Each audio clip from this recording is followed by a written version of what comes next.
40 people dead and many others abducted. In a statement personally signed by him, the president said he had directed the Minister of Defense, the Chief of Defense Staff, the Defense Chiefs and Inspector General of Police and the Director General of the Department of State Service to track down the perpetrators of the Kasuwa Ndaji attack and ensure they are brought to justice. Those terrorists have tested the resolve of the country and its people. They must face the full consequences of the criminal actions, Tinubu said. No matter who they are or what their intent is, they must be hunted down. In addition to those who aid, abet, or enable them will also be brought to justice, he added. Public, private, and private primary and secondary schools, as well as technical colleges across Ogun State, resume for the second term of the 2025-2026 academic session, aligned with the approved Ogun State school calendar. The resumption marks the end of the Christmas and New Year holidays and a return of academic activities for thousands of learners across the state. Wingadekoya, who ran around the Abeokuta metropolis, reported that the early morning rush took on a familiar meaning as school reopens. The early morning rush returns as primary and secondary schools across Ogun State resume for the second term of the 2025-2026 academic session after the Christmas and New Year break.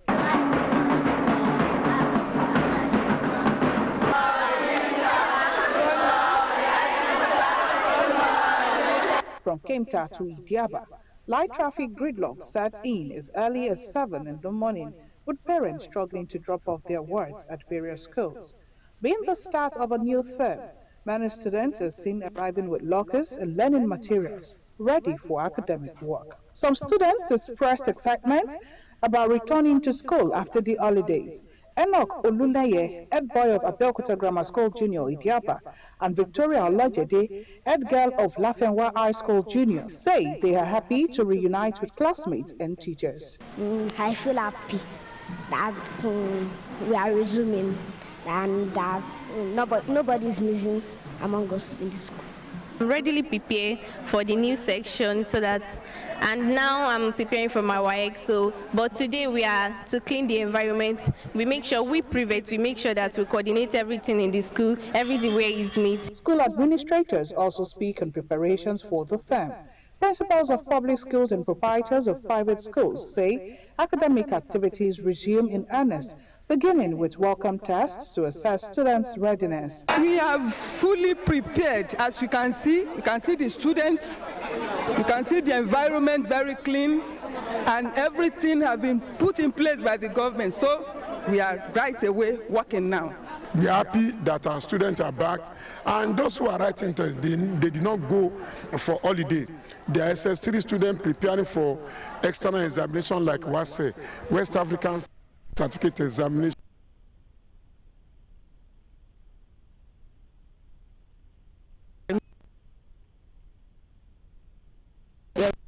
It's already resumed, so there's no time for listeners in Ogun State. According to our slogan, Isheya, so the work has already started. When you get there to their class now, the welcome test will start. Being the first day, we see a lot of them coming to the school, and just as usual in the grammar school, work starts today. That's what we do here in Abeokuta Grammar School. We just have a few minutes to clean the compounds, and from there they go back to their classes to start work for the second term. Schools visited included Baptist Primary School Idiaba, Government Science and Technology College Iyano Mortuary, Lafenwa High School Lafenwa, and Abeokuta Grammar School, among others. Moving on, behind the laughter in family photos and the everyday rhythm of fatherhood, a hidden truth is emerging. 1 in 4 men who think their fathers may not biologically be. As DNA tests growing more common, lungs believe about parenthood are colliding with hard science. Margaret Okunola seeks to find out the effects of impact of DNA tests on the family. With the popular saying that blood is thicker than water, but for 1 in every 4 presumed fathers in Nigeria, the bloodlines seem to tell a different story. According to a report by Smart DNA Nigeria, 25% of paternity tests conducted between July 2024 and June 2025 excluded the presumed father. There is a slight drop from 27% in previous year, but still points to a deepening paternity crisis, as at least 1 in 4 tests come back with such results. This is an issue that was not there about 20, 30 years ago, because I believe civilization was much more innocent then, and then there was trust issue, and then there was morality. But DNA has become necessary today because of the moral decadence. The report also pointed out that Nigerians of Yoruba extraction dominated at 53%, followed by Igbo at 31.3%, while Hausa accounted for just 1.2%. For some, the maintained DNA is necessary only when the need arises or when suspicion is on the high side. Personally, if you ask me that will I do that, I have no reason to do that myself. You may not have married someone you have doubt about. Doubt may come in after the marriage. Do you understand me now? So if it happens like that, then you may want to resort into doing what you think you can do to verify or confirm if the children you are catering for are yours. Speaking with other respondents, they said it is not just suspicion driving the surge. The Japa wave has played its part as immigration-related DNA tests rose by 13.1% when families seek verification for citizenship and relocation. As far as I'm concerned, I don't see the reason why one should insist on having a DNA. That's on the part of the husband, if there are not some hidden issues. But if there are some hidden issues, why not?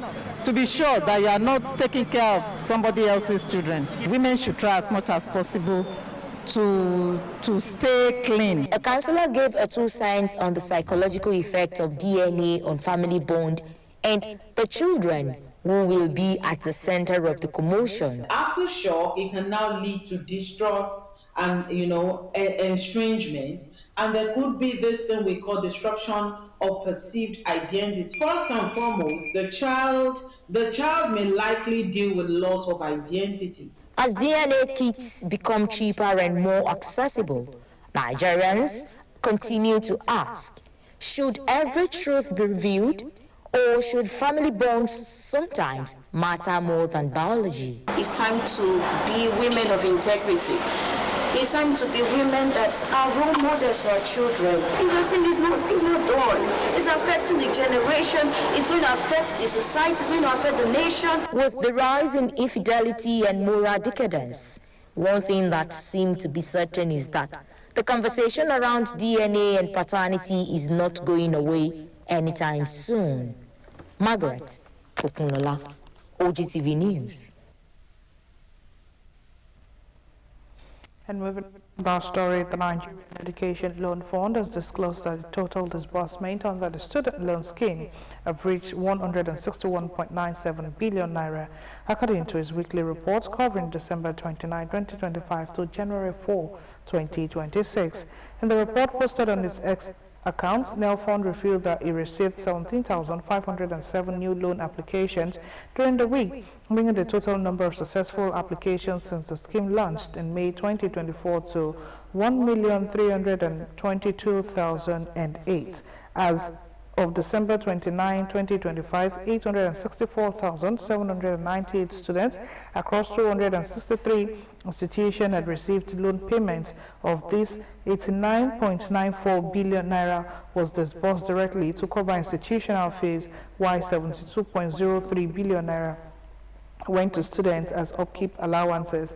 The fund was established to manage the Nigerian student loan scheme, enacted into law by President Bola Tinubu in April 2024.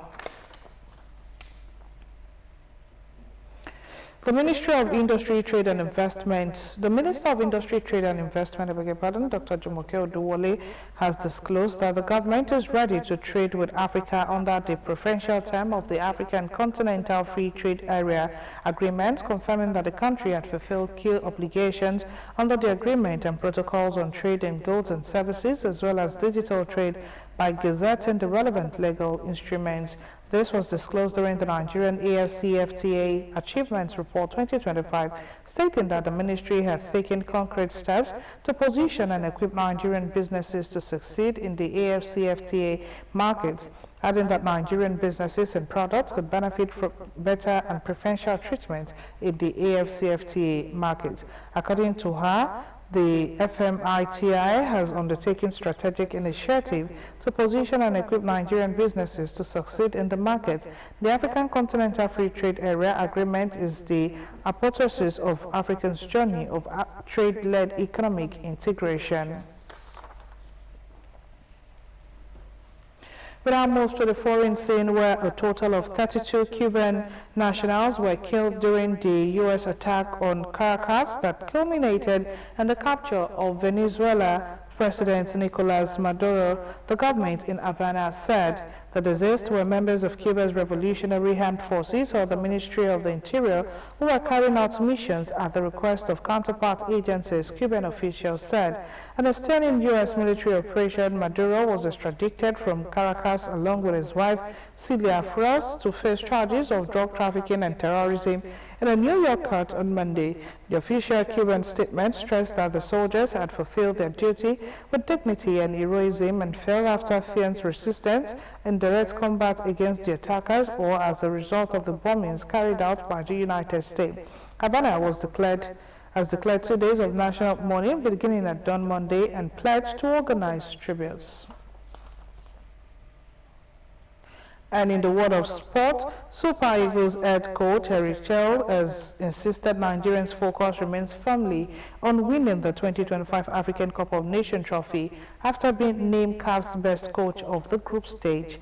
The Franco-Malian tactician was honored by the Confederation of African Football on Friday after guiding Nigeria through a flawless opening phase of the tournament in Morocco, with the Super Eagles winning all 3 group matches against Tanzania, Tunisia and Uganda. Nigeria 9-point oil placed them alongside Algeria as the only team to record a perfect group stage campaign. The Super Eagles were also the most prolific attacking side in the group phase, scoring 8 goals through 6 different players. The impressive run came against the backdrop of uncertainty, with Nigeria having arrived at the AFCON following a difficult period marked by inconsistent performances and 2 missed opportunities to qualify for the 2026 FIFA World Cup. Ademola Lookman was named in the CAF Group Stage Best 6, while Shearer received the top coaching honor. The Super Eagles will face Mozambique in the round of 16 on Monday. And finally, Nigerians continue their quest for a 4th African Cup of Nations title when they face Mozambique today in the round of 16 at the First Stadium. Victory will secure the Super Eagles' 12th quarter-final appearance, extending their record for last 8 finishes ahead of Egypt, while Mozambique will make their debut at this stage after reaching the knockout phase for the first time in 6 attempts. The 2 sides have met 5 times across all competitions, with Nigeria undefeated against the Mambas, winning 4 and drawing 1. The only previous AFCON meeting game in 2010, a 3-0 group stage victory featuring Peter Odewinge's brace and an Obafemi Martin strike. To wrap up the news are the words of Martin Luther King Jr. "A time is always right to do what is right." We've now come to the